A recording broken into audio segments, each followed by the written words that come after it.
ያልተለመደው የኢራን የሚሳኤል ልምምድ ስጋት ለእስራኤል ፖለቲከኞች ጋር ጦባቸዋል። ኔታንያሁ ኢራንን እንምታ የሚል ሀሳብ አላቸው።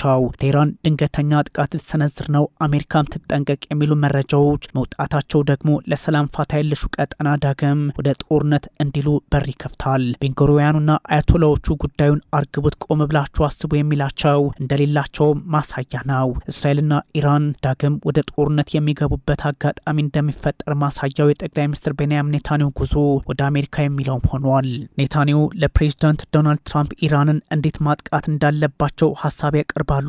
ጉዟቸውም ከጥቂት ቀናት በኋላ ወደ አሜሪካ ይሆናል ተብሏል። ኔታንያሁ በኢራን ላይ ጥቃት ሰነዝሩ የነበሩ ምልክቶች ዛሬም መደገማቸው ቴህራንም ከሰኔው ጦርነት ዋዜማ እጃችንን አጣጥፈን አንቀመጥም የሚለውን ሀሳቧን አሁንም መድገሟ ጉዳዩን አሳሳቢ ያደርገዋል። ከአሜሪካ ፖለቲከኞች በኩል በተለይም ከሴናተሮች የሚወጣው ኢራንን የተመለከተ መግለጫም ይህኑ በግልጽ የሚያሳይ ነው። ጠቅላይ ሚኒስትር ቤንያሚን ኔታንያሁ ለፕሬዚዳንት ዶናልድ ትራምፕ በ3000 ዓመታት ውስጥ በመካከለኛው ምስራቅ ታይቶ የማያውቀውን ሰላም አስፈነናል ያሉበትን አንደበት እንዲቀለብሱ የሚያደርግ እቅድ ሊያቀርቡላቸው እንደሚችሉም ተነግሯል። በዛ ላይ የሳውዝ ካሮላይናው ሴናተር ሊንሲ ግራሃም ኢራን የኒውክሌር መርሃ ግብሯን ካልቀለበሰች አሜሪካ መምታት ይኖርባታል በሚል ሀሳብ መስጠታቸው የ12 ቀናቱን የአየር ለአየር ውጊያ ዋዜማ የሚያስታውስም ያደርገዋል። በዛ ላይ ሞሳድ ኢራን የኒውክሌር መታጠቁን ጉዳይ እርግፍ አድርጋ መተው ካልቻለች ቀጠናዊ ኃላፊነቱ አለብን አትታጠቃትም ማለቱ የኢራን ስትራቴጂክ ጉዳዮች ምክትል ፕሬዚዳንት ሞሰን ኢስማኤልም ለሞከሩን ሁሉ አጸፋችን ከሰነው ይከፋል በሚል ሀሳብ መስጠታቸው ጉዳዩ ተወሳስቦ መቀጠሉን ገሃድ ያደርገዋል። ለዚህም ነው ሁኔታዎች መልካቸውን እየለወጡ ነው የሚባለው። ቴልአቪቭ ተህራንን የኒውክሌር ጦር መሳሪያ ትታጠቃለች የሚል ስጋት አለባት። በፎርዶ ናታንዝና ኢስፋሃን ማብለያ ጣቢያዎች ዳግም ስራዎች መጀመራቸውን የሚጠቁሙ እንቅስቃሴዎች በሳተላይት ምስል ሳይቀር አይተናል የሚሉት እስራኤላውያን መፍትሄው መምታት ነው በሚል ወታደራዊ አረዳድ ውስጥ ገብተዋል። ከዚህ ውጭም ደግሞ ጠቅላይ ሚኒስትር ቤንያሚን ኔታንያሁ ከዚህ ቀደም የተናገሩትን ሀሳብ በተለይም ከሳውዲ አረቢያ ጋር ሳይቀር አብረን መስራት አለብን የሚለውን በሌላ አቅጣጫ ሊቀለብስባቸው ይችላል ተብሏል።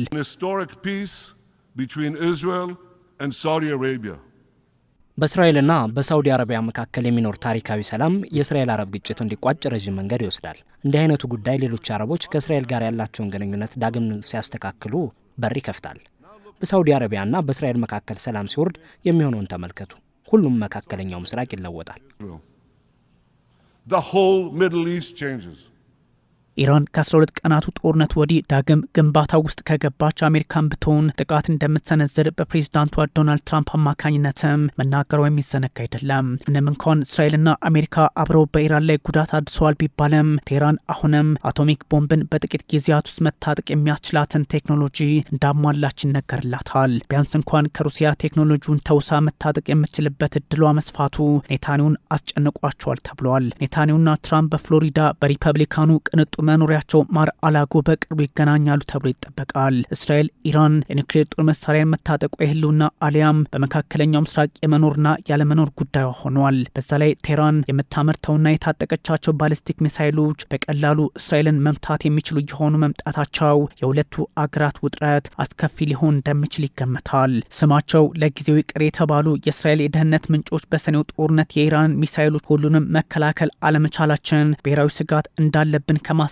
በላይ ነው ሲሉ ለኤንቢሲ ኒውስ ተናግረዋል። ምንም እንኳን እስራኤልና ኢራን መጠፋፋት የሚችሉ የመካከለኛው ምስራቅ ባላንጣዎች ቢባሉም ከ1954 እስከ 79 የኢራን አብዮት ድረስ የነበራቸውን በመካከለኛው ምስራቅ ከኛ በላይ ወዳጅ ማን ያሉበትን ጊዜ ያስታወሰ ደግሞ ዲፕሎማሲው ዝግ አለመሆኑን ይጠቁማል። ከዚህ አንጻር ነው ስጋቱ ቢያመዝንም ዲፕሎማሲያዊ ተስፋ አለው የሚባለው። እስራኤል ኢራን በሆነ አጋጣሚ ቤቷን ዘግታ ምን እየሰራች እንደሆነ መፈተሽ ካልተቻለ በአመት 3000 ባሊስቲክ ሚሳይሎችን ታመርታለች የሚል ወታደራዊ ስጋትና አረዳድ አለባት።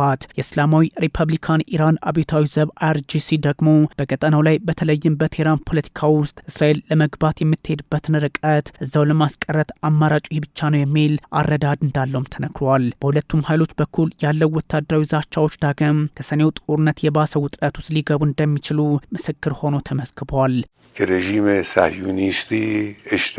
የጽዮናውያኑ አገዛዝ ስህተት ሰርቷል፣ የስህተት ድርጊት ፈጽሟል። በፈጣሪ ፈቃድ መሰረት ምላሻቸው መፈራረስ ይሆናል። ያለምንም ጥርጥር ሕይወት ለነሱ አስከፊ ትሆናለች። እነሱ ጥቃቱን ፈጽመው በቃ ብለው ሊያስቡ አይገባም። በጭራሽ ጀምረውታል፣ ጦርነቱንም አባብሰውታል።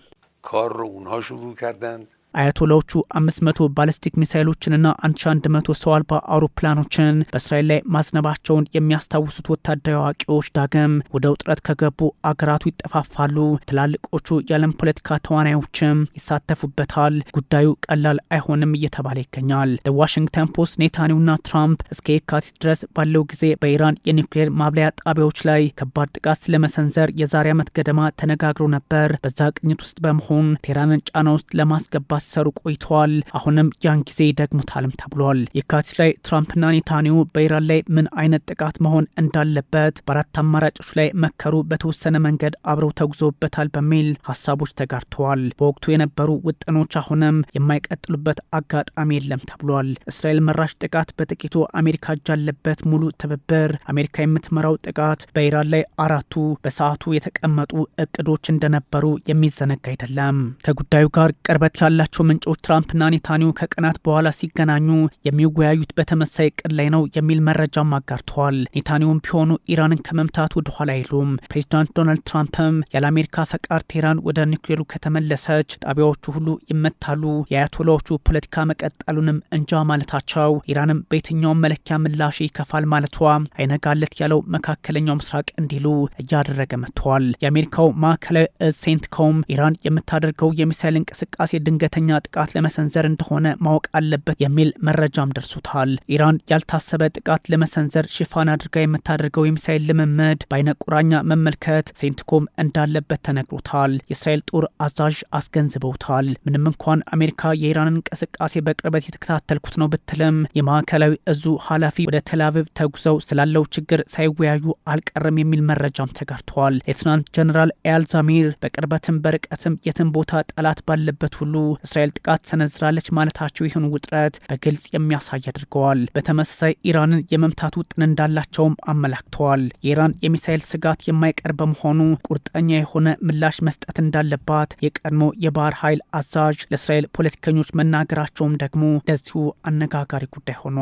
የኢራን ሚሳኤል ተደጋጋሚ ልምምድ የእስራኤል ተዋጊ ጀቶች ቀጠናውን ቅኝታቸው ውስጥ ማስገባታቸው የአሜሪካው ማዕከላዊ እዝ ማለትም መካከለኛው ምስራቅን፣ ሰሜናዊ አፍሪካና የኤዥያ ቀጠናዎችን የሚያካልለው ተጠንቀቅ የሚል ማሳሰቢያ መሰጠቱ፣ ሞሳድ ኢራን ኒውክሌር አታጠቃትን በሚል መዛቱ፣ ኢራንም ምላሽ ይከፋል ማለቷ፣ ኔታንያሁ ትራምፕ ጋር እንዴት ኢራንን እንምታ በሚለው ላይ ሀሳብ ያቀርባሉ መባሉ፣ የትም ቦታ ጠላት ይመታል አይዴፍ ማለቱ፣ መዛዛቱ ለመካከለኛው ምስራቅ ፖለቲካ የተለመደ ቢሆንም ንትርኩ ከሰኔው ጦርነት ጋር ተመሳሳይ መሆኑ ቴህራንና ቴልአቪቭ ሊፋለሙ ይሆን የሚለው ጥያቄ እያመዘነ ግን ደግሞ አንዳች ውጥረት ውስጥ ሊገቡ እንደሚችሉ ጠቋሚ ያደርገዋል እየተባለ ይገኛል።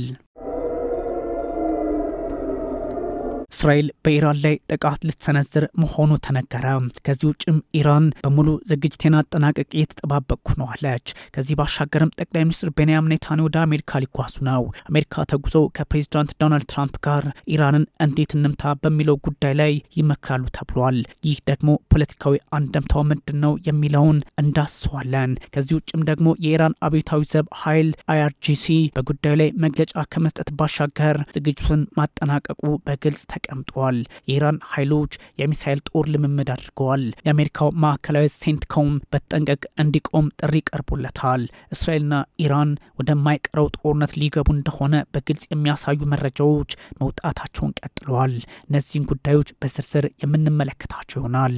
ታዲያ ኢራንና እስራኤል ከነበሩበት ወታደራዊ ውጥረት ወደ ሌላ ዲፕሎማሲያዊ መንገድ ይሄዳሉ ማለት ዛሬ አስቸጋሪ ቢሆንም ጠቅላይ ሚኒስትር ቤንያሚን ኔታንያሁና አያቶላ አሊ ሐምኔ ለመንገዶች ሁሉ በጎውን አጋጣሚ መፍጠር እንዳለባቸው ይነገራል። እስራኤልና ኢራን ወታደራዊ አቅም መለካካት ከመሆናቸውን ባሻገር ለመፍትሄ መስራት እንደሚጠበቅባቸውም በስፋት እየጠቆመ ነው። በዓለም ላይ በኢራንና በእስራኤል መካከል ያለውን ጠላትነት ያህል የመረረና የከረረ ግንኙነት ያላቸው ሀገራት የሉም እየተባለ ይገኛል። በተለይም መካከለኛው ምስራቅ እንደ ሁለቱ አገራት በጠላትነት የሚተያይ አለ የሚል ጥያቄ ያስነሳል። ያም ሆኖ ግን ከዚህ ቀደም ሀገራቱ ግንኙነታቸው መልካም ነበርና አሁንም ዲፕሎማሲያዊ መንገዶችን ወደ ሰላም ያመጧቸዋል ተብሎ ይታሰባል። ግን ኔታንያሁም እንደዚሁም አያቶላዎቹ የሙጥኝ እንዳሉ ናቸው። ሁለቱ ሀገራት በቀጥታ ተፋልመዋል። ከዛም ባሻገር ደግሞ በእጃዙር አንደኛው ሌላኛውን ለማጥቃት የተለያዩ ኃይላትን ሲደግፉና የውስጥ ፖለቲካን ጫናው ሲያስገቡ ማየት የተለመደ የቴህራንና የቴልአቪቭ የፖለቲካ ግባቸው ነው። የኢራን መሪዎች ጠላት የሚሏት እስራኤል ከምድረ ገጽ እንጠፋ ይፈልጋሉ። በይፋ ከመናገር አልፈዋል። በቅርበት ሰላም የሚነሷት ቡድኖች ሲደግፉ ከመቆየታቸውን ባሻገር የእስራኤል ፖለቲከኞችም በመካከለኛው ምስራቅና በዓለም ላይ እንደ ዋነኛ ስጋት የሚመለከቷት ኢራን ናት። ኢራን ሳትቀድማቸው ለመቅደም ደግሞ በርካታ ወታደራዊ እርምጃዎችን የእስራኤል ፖለቲከኞች በመውሰድ ይታወቃሉ። ኢራንም ከቅርብ ጊዜያት ወዲህ በተለይም እስራኤል ለምትፈጽምባት ጥቃት አጸፋዊ ምላሽ በተደጋጋሚ በመስጠት ትታወቃለችና ጉዳዩ ውስብስብ ሆኖ እንደሚቀጥል ሳይታለም የተፈታ ያደርገዋል። እስራኤል ቁልፍ የምትላቸውን የኢራን ወታደራዊ ኢላማዎችን፣ ባለስልጣናትና ሳይንቲስቶችን ከዚህ ቀደም እየተደበቀች ወይም ደግሞ በተለያየ አጋጣሚ ሞሳድን በመጠቀም ስታጠቃ፣ ኢራን ደግሞ በእስራኤል ዙሪያ በሚገኙ አገራት ውስጥ ያሉ ኃይሎችን አማጺ የሚባሉትን በመደገፍ ዋጋዋን እየሰጣቻት ነው በሚል አልጀዚራ ይዘግባል። የፖለቲካው ሂደቱ ከዚህ አንጻር የተለየ አቅጣጫና ምላሽ ሊሰጠው ቢችልም ኢራንና እስራኤል ደግሞ አንድ ቀን ወደማይቀረው ጦርነት ይገባሉ ሲባል ሰንብተዋል። በእርግጥ ካንዴ አይሉ 3 ጊዜ የአየር ላይ መጠቃቃት ውስጥ ገብተው ዓለምን አስደንግጠዋል። የ12 ቀናቱ ውጥረታቸው ደግሞ ሌላ መልክ የሚሰጠው ሳይሆን በዓለም ፖለቲካ ላይ አየር ለአየር ውጊያ ከባድ እንደሆነ የሚጠቁም አድርጎት ነበረ። እስራኤል ቁልፍ የምትላቸውን የኢራን ወታደራዊ ኢላማዎችንና እንደዚሁም የተለያዩ የኒውክሌር ሳይንቲስቶችን በማጥቃት የተለያዩ የፖለቲካዊ አቋሞችን ማራመዷ የሚታወስ ነው። ከነዚህ መካከል የፍልስጤሙ ሐማስ፣ የሊባኖሱ ሄዝቦላህ፣ የየመን ሁቲዎች በኢራን የተደገፉ ጥቃቶችን በእስራኤል ላይ የሚፈጽሙ ከመሆናቸውን ባሻገር በኢራቅ ካታኢብ ሄዝቦላህም እንደዚሁ ለእስራኤል በጠላትነት ተፈርጆ የተለያዩ እንቅስቃሴዎችን በማድረግ ይታወቃል። ታዲያ የዓለምን ፖለቲካ በምን መንገድ መፍትሄ እንስጠው የሚል ስጋት ያለባቸው ፖለቲከኞች የተለያዩ ጥያቄዎችን የሚያነሱት ከዚህ አንጻር እንደሆነ በግልጽ ተቀምጧል። በተለያዩ ሀገራት ውስጥ የሚገኙ ታጣቂ ኃይሎች የገንዘብ የስልጣናና የትጥቅ ድጋፎች ከኢራን እንደሚያገኙ በግልጽ የተቀመጠ ነው። ታዲያ ከዚህ አንጻር ደግሞ አሜሪካ ጉዳዩን ከተለያየ አቅጣጫ ለማየት ሞክራለች። ሌሎቹ ኃይሎች ባሉባቸው አገራት ውስጥ ካላቸው የፖለቲካና ወታደራዊ ተሳትፎ ባሻገር ዓላማቸው እስራኤል መሆኗ በሚፈጽሟቸው ጥቃቶች ያረጋግጣሉና ጉዳዩን ሁሉ በጫና ማየትም አስገዳጅ ነው እየተባለ ይገኛል። የኢራን ፖለቲከኞች መልካቸውን የለወጡ አውዶች ዛሬ እንዳሉባቸው ቢነገርም የእስራኤሉ ጠቅላይ ሚኒስትር ቤንያሚን ኔታንያሁ በተደጋጋሚ ዋጋ እናስከፍላቸዋለን በማለት ላይ ይገኛሉ። ከ2 ዓመታት በፊት ሐማስ በእስራኤል ላይ በፈጸመው ጥቃት ድንገተኛ ነው ቢባልም ከባድ ጥቃት እስራኤል ደግሞ በመጀመሯ እስካሁን ያልተቋረጠ መጠነ ሰፊ የእግረኛና የአየር ጥቃት የጋዛ ሰዎች እንዲያስተናግዱ አድርገዋል። ከወራት በፊት ደግሞ የሊባኖስ ሄዝቦላህ ከድንበር ተሻግሮ እስራኤልን ለመምታት ሞክረዋል። ለዚህ ደግሞ ኢራን ከጀርባ አለችበት በሚል የእስራኤል ፖለቲከኞች አቋማቸውን በተደጋጋሚ ሲገልጹ ነበረ። ይህ ከእስራኤል ጋር ጦርነቱ ከገባ በኋላ መሪውን ጨምሮ በርካታ አባላቱ ተገለውበት የነበረ ቢሆንም ከባድ ጉዳት ቢደርስበትም አሁንም ለእስራኤል ስጋት ሆኖ የመቀጠሉን ጉዳይ አረጋግጠዋል። የየመን ሁቲዎች ደግሞ የእስራኤል እንደዚሁ እንቅስቃሴዋ በበጎ የማይመለከቱ ነው። እስራኤል በጋዛ ላይ የምትካሄደውን ጥቃት በመቃወም በእስራኤል ላይ የሚሳኤልና የድሮን ጥቃቶችን ሲፈጽሙ ቆይተዋል። አሁን ምናልባት በተወሰነ መጠን ጋብ ቢለም ጉዳዩ ደግሞ የተለየ አቅጣጫን መንዝሮ ከፖለቲካው ይልቅ ወታደራዊ ሚዛኑን የደፋ ሊያደርገው ይችላል ተብሏል። ኢራን በሁሉም ጉዳይ ላይ አለችበት ብለው የሚያስቡት ጠቅላይ ሚኒስትር ቤንያሚን ኔታንያሁ በቴህራን ላይ አደገኛ እርምጃ በቅርቡ ሊወስዱ እንደሚችሉ የሚወጡ መረጃዎች በግልጽ ፍንትው አድርገው ያሳያሉ። ካለፈው ዓመት ወዲህ ተደጋጋሚ ጥቃቶችን በኢራን ውስጥና ከኢራን ውጭ በሀገራቱ ባለስልጣናትና ወታደራዊ ተቋማት ላይ እንደዚሁ እስራኤል በፈጸሟ የሚታወስ ቢሆን አደገኛው አካሄድ ደግሞ ቴህራን አጸፋዊ ምላሽ እንደምትሰጥ በግልጽ ያስቀመጥ አድርጎታል። ኢራን በእስራኤል ላይ መጠነ ሰፊ የሚሳኤልና የሰው አልባ አውሮፕላን ጥቃት በመፈጸም ምላሽ መስጠቷ ከዚህ ቀደም በመካከለኛው ምስራቅ የሚፈጠረውን ውጥረት መቆጣጠር በሁሉም ኃይሎች እጅግ አስቸጋሪና አደገኛ እንደሆነ ለመገመት አያዳግተም።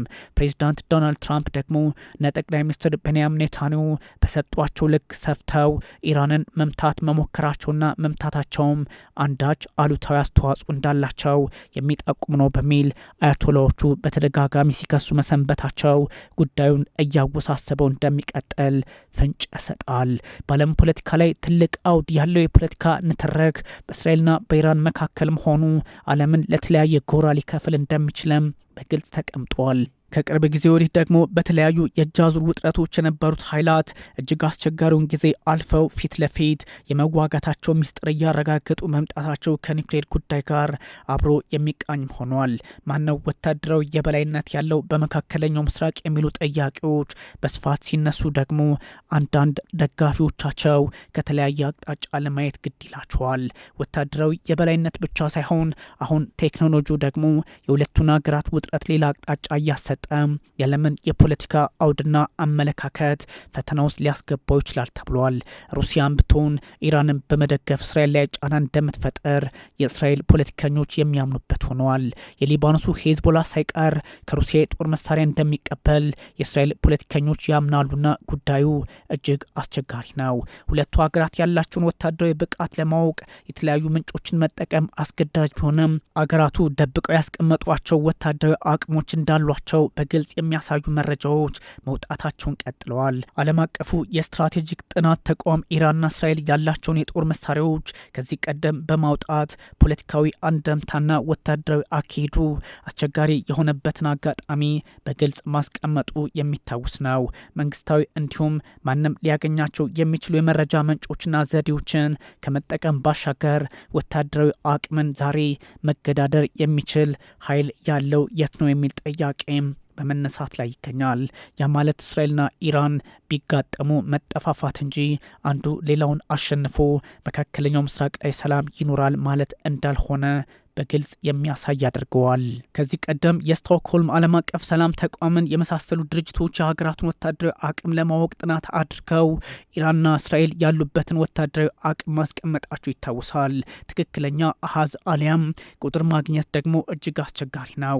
ምክንያቱም ሁለቱም ሀገራት በየራሳቸው መንገድ ስለሚደብቁና የሚጠቅማቸውን ስለሚይዙ እንደሆነ ይናገራል። ሁለቱ ምንጮች በሚያስታውቁበት መንገድ ማለትም ከእስራኤልና ከኢራን የሚወጡ መረጃዎች የተለያየ መሆኑ በእርግጥም የሁለቱ ኃይላት ውጥረት በቅርቡ የማይቀር እንደሆነ በግልጽ ያስቀምጣል። የኦስሎ የሰላም ጥናት ተቋም በተለያየ አጋጣሚ እንደዚሁም ደግሞ የፖለቲካና የወታደራዊ አቅማቸውን ግምት ውስጥ አስገብቶ ሀሳብ ቢያቀርብም እጅግ አስቸጋሪ ያደርገዋል። እስራኤልና ኢራን ብዙ የማያገናኟቸውና የሚያገናኟቸው ጉዳዮች እንዳሉ ቢነገርም ወታደራዊ አቅማቸው ግን የትዬ የለሌ ነው ይባላል። ያ ማለት እስራኤል ከፍተኛ ቁጥር ያለው የጦር መሳሪያና እንደዚሁም ደግሞ ቴክኖሎጂዎችን እንድታጠቀች ይነገራል። ኢራን በበኩሏ እጅግ አስቸጋሪ የተባሉ በቀላሉ የእስራኤልን የአየር መከላከያ ስርዓቶች ጥሰው የሚገቡ እንደሆነ ደግሞ ይነገርላታል። በዚህኛው የፖለቲካ አውድ ደግሞ የቴክኖሎጂ የበላይነትን ግምት ውስጥ ማስገባት እጅግ አስፈላጊ በመሆኑ ጉዳዩን ከትላንቱ ዛሬ የከፋ ያደርገዋል። በህዝብ ቁጥራቸው የማይገናኙት እስራኤልና ኢራን አሁን ወታደራዊ አቅማቸውን በተለያየ አቅጣጫ እያሳደጉ ይገኛል። አገራዊ ምርት ደግሞ እድገታቸው በተለያየ አቅጣጫ ሲቀመጥ ተቀራራቢ ነው ለማለት ቢያስቸግርም ደግሞ ግልጽ የሆኑ መረጃዎች የሚያሳዩት የኢራን $413 ቢሊዮን የእስራኤል ደግሞ $525 ቢሊዮን እንደሆነ ያስቀምጣሉ። በህዝብ ቁጥራቸው የማይደራረሱት ሁለቱ ሀገራት በቴክኖሎጂና በጦር ደግሞ አንዳቸው ሌላኛውን የመበላለጣቸው ሚስጥር ሌላ ጥያቄን የሚያስነሳ ሆኗል። በህዝብ ቁጥር እስራኤል 9.6 ሚሊዮን ገደማ ስትሆን ኢራን ደግሞ 88.6 ሚሊዮን። ለዚህ ነው እጅግ አስቸጋሪ ነው እየተባለ የሚገኘው። የመከላከያ በጀታቸው ደግሞ እስራኤል $19 ቢሊዮን እንደሆነ ይነገርላታል። የኢራን ደግሞ 7.4 ቢሊዮን። በመከላከያ ከአጠቃላይ ምርት አንጻር ደግሞ 4% የእስራኤል 2% የኢራን ሆኖ ተመስግበዋል። ይህኛውን ጊዜ ለሚያስታውሱ ደግሞ በተለያዩ አጋጣሚዎች የዓለማችንን ፖለቲከኞች ጫና ውስጥ የሚያስገቡ የፖለቲካ አውዶች እንደሆኑ በግልጽ ለማስቀመጥ ይረዳል። ከርቀት መቀጣጣት ሁለቱ አገራት የራሳቸው የፖለቲካ ፍላጎት ሳይሆን የጊዜው ወታደራዊ አካሄድ እንደሆነ ተነግሯል። በባህር ኃይል፣ በበይነ መረብ ጥቃት እንደዚሁም ሳይንቲስቶችን ጫና ውስጥ ማስገባት፣ የኒውክሌር ስጋት፣ መልክዓ ምድርና የህዝብ ብዛትን በተለያየ አቅጣጫ ማየት እስራኤልን ኢራን እንዴት ትበቅላታለች የሚለውን በተለያዩ አጋጣሚዎችና ሁኔታዎች ታሳቢ ማድረግ የፖለቲካ አውዱና ስርዓቱ በዛ ቀጠና እጅግ ውስብስብ መሆኑን የሚጠቁም ያደርገዋል።